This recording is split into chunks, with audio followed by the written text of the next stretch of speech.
I'm not a petty person. At least I didn't used to be.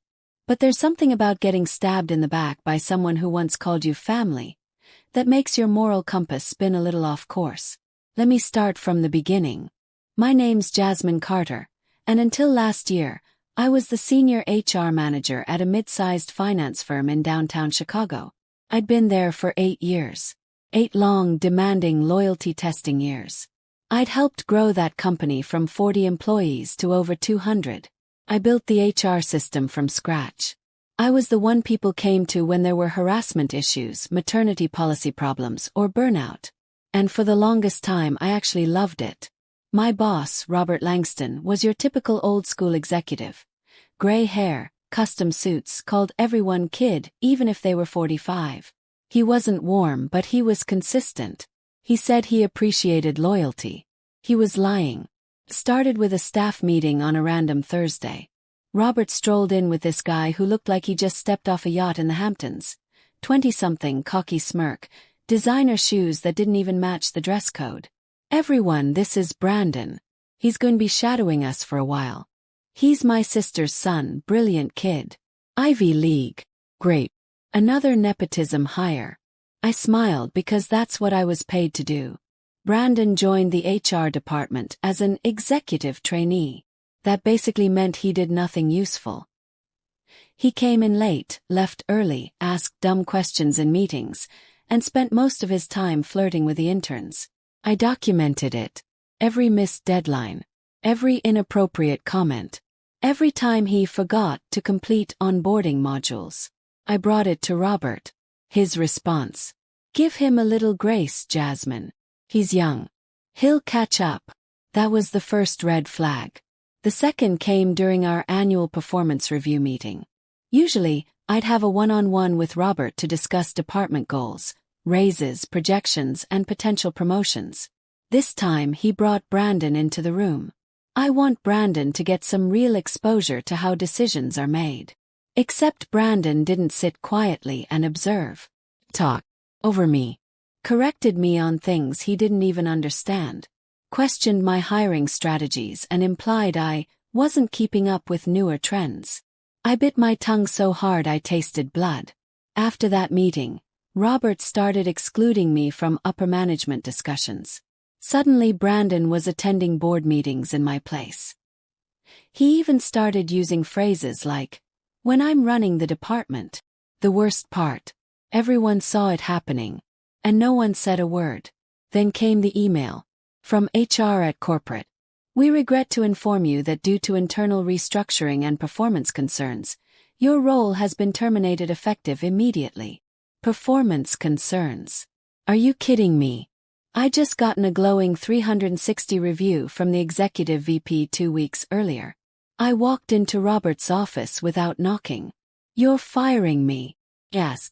My voice was calm, but only because my rage hadn't fully caught up yet. He didn't look me in the eye. It's not personal, Jasmine. Things are shifting and you've been, let's be honest, resistant to change. Resistant to your frat boy nephew steamrolling everything I built. I didn't scream. I didn't cry. I packed up my office, smiled at the receptionist and said, "Don't worry. I'll be back." She thought I meant to visit. I meant it very, very differently. The weirdest part of getting fired from a job you gave your soul to. It's not the panic. Not the anger. Not even the humiliation. It's the silence. One day you're getting 80 emails before lunch and juggling performance reviews, and the next, nothing. No phone buzz. No Slack ping. Just quiet. At first, I stared at my apartment walls like they were supposed to talk back. But after 3 days of self-pity, cheap wine, and re-watching The Devil Wears Prada on a loop, something inside me shifted. I wasn't sad. I was insulted.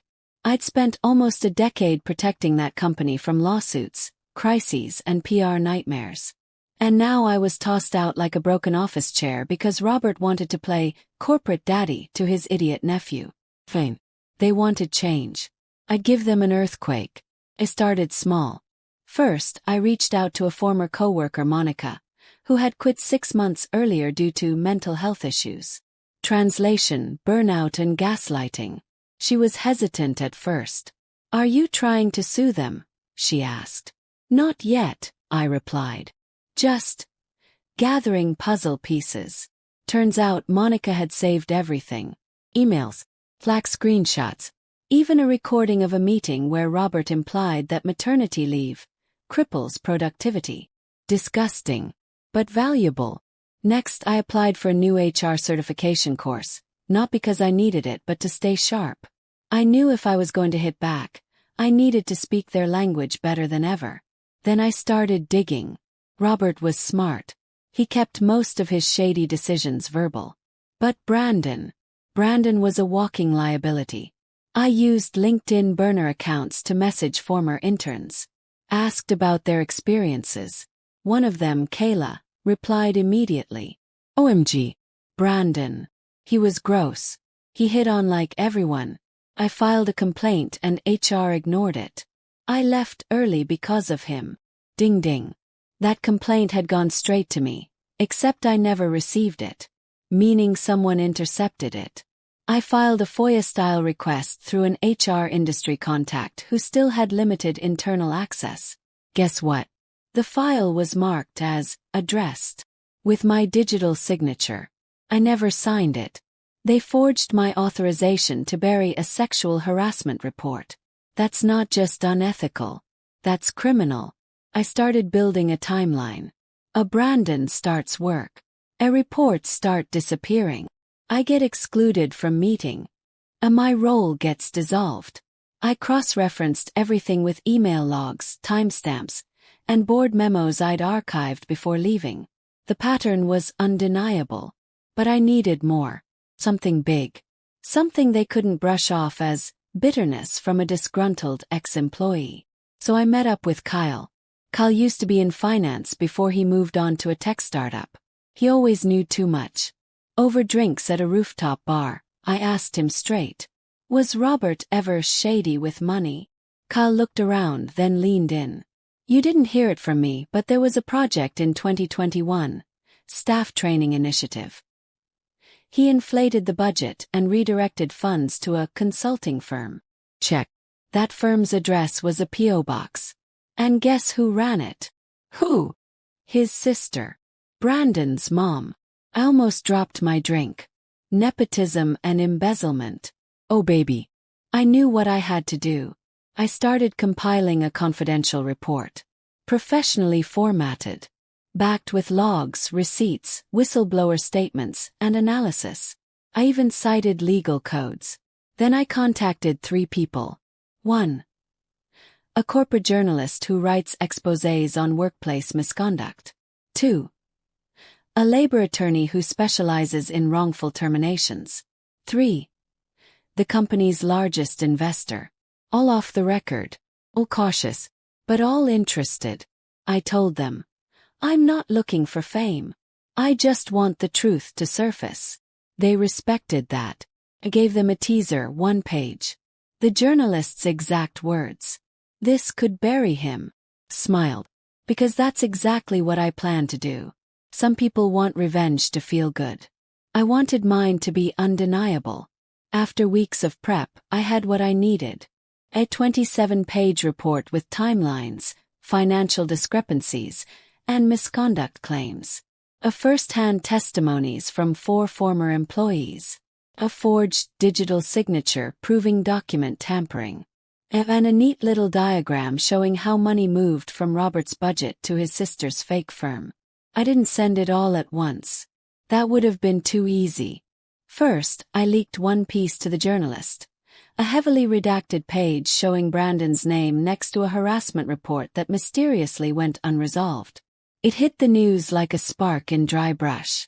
Finance exec Nephew tied to mishandled harassment case. The article didn't name me.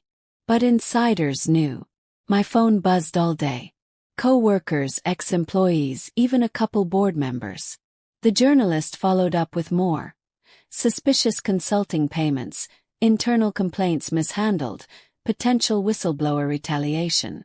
And just like that, the company was on fire. Robert issued a statement.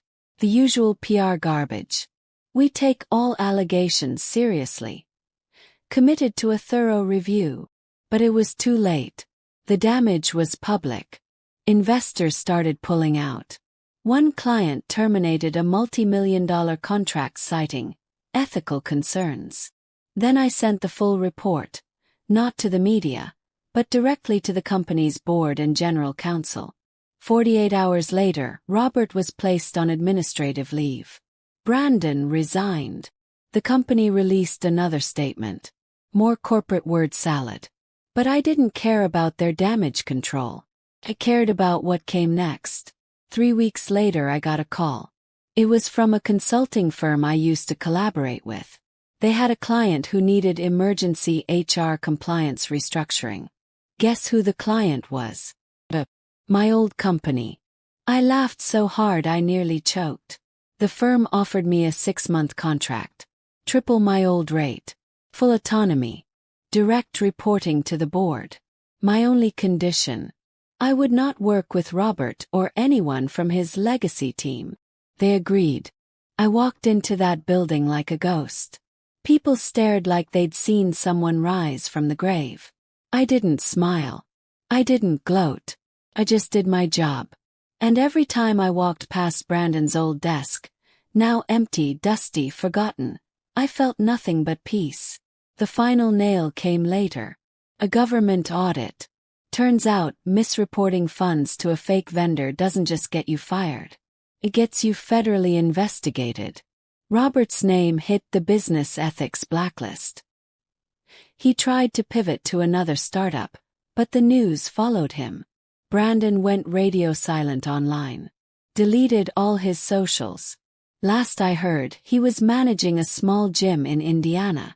Fitting. Because after everything they took from me, my job, my credibility, my peace of mind, took everything back. And more.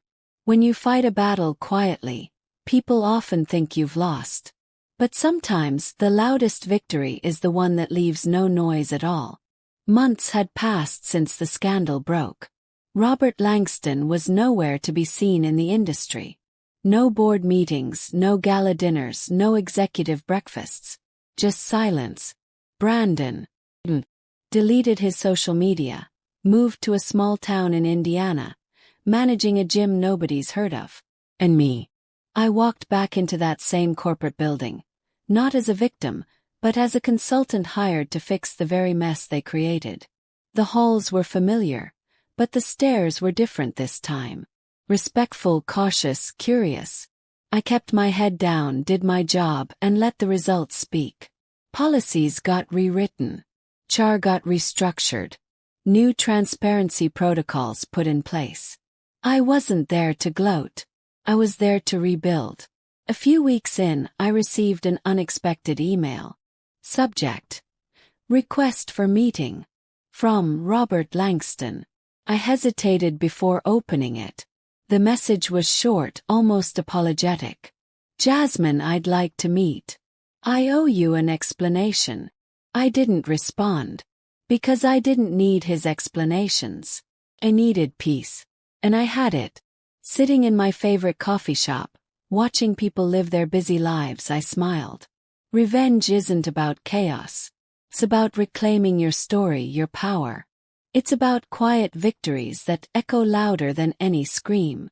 So if you're watching this and feeling powerless, remember this. You don't need to shout to win. Sometimes silence is the most powerful answer of all.